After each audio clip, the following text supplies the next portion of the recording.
దక్షిణాసియా రాజకీయాల్లో మరోసారి ఉద్రిక్తత పెరిగింది. పాకిస్తాన్కు మొదటి దెబ్బపడిందా అనే ప్రశ్న ఇప్పుడు అంతర్జాతీయ వర్గాల్లో వినిపిస్తోంది.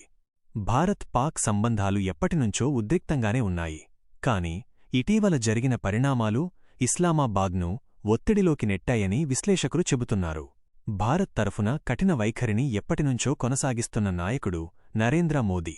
ఉగ్రవాదంపై జీరో టాలరెన్స్ విధానం, సరిహద్దు భద్రతపై కఠిన చర్యలు, అంతర్జాతీయ వేదికలపై పాకిస్తాన్ను ఒంటరిగా చేయాలనే దౌత్య వ్యూహం ఇవన్నీ కలిపి ఇస్లామాబాద్పై ఒత్తిడిని పెంచాయి. మొదటి దెబ్బ ఎక్కడ పడింది? ఆర్థికంగా చూస్తే పాకిస్తాన్ ఇప్పటికే తీవ్ర ఆర్థిక సంక్షోభంలో ఉంది. విదేశీ మారక నిల్వలు తగ్గడం, IMF షరతులు కఠినంగా మారడం, దేశీయ రాజకీయ అస్థిరత ఇవన్నీ కలిసివచ్చాయి.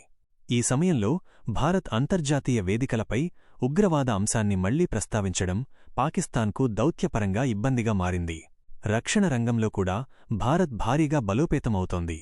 ఆధునిక ఆయుధ వ్యవస్థలు, సరిహద్దు సాంకేతిక పర్యవేక్షణ, అంతరిక్ష ఆధారిత రక్షణ వ్యవస్థలు ఇవన్నీ భారత్కు వ్యూహాత్మక ఆధిక్యత ఇస్తున్నాయి. దీనివల్ల సరిహద్దు వద్ద పరిస్థితి మారుతోందని రక్షణ నిపుణులు చెబుతున్నారు.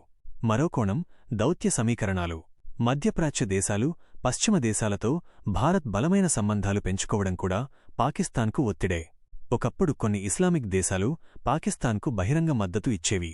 కాని ఇప్పుడు ఆ మద్దతు స్పష్టంగా కనిపించడం లేదు. ఇది కూడా ఒక రకంగా మొదటి దెబ్బగా భావించవచ్చు. అయితే పాకిస్తాన్ పూర్తిగా ఒంటరిగా మారిందా అనే ప్రశ్నకు సమాధానం అంత సులభం కాదు.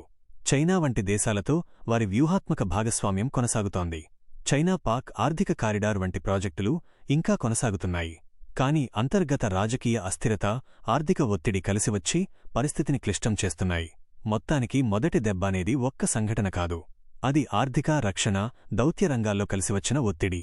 భారత్ తన ప్రయోజనాలను దృష్టిలో ఉంచుకుని తీసుకుంటున్న నిర్ణయాలు ప్రాంతీయ సమీకరణాలను ప్రభావితం చేస్తున్నాయి.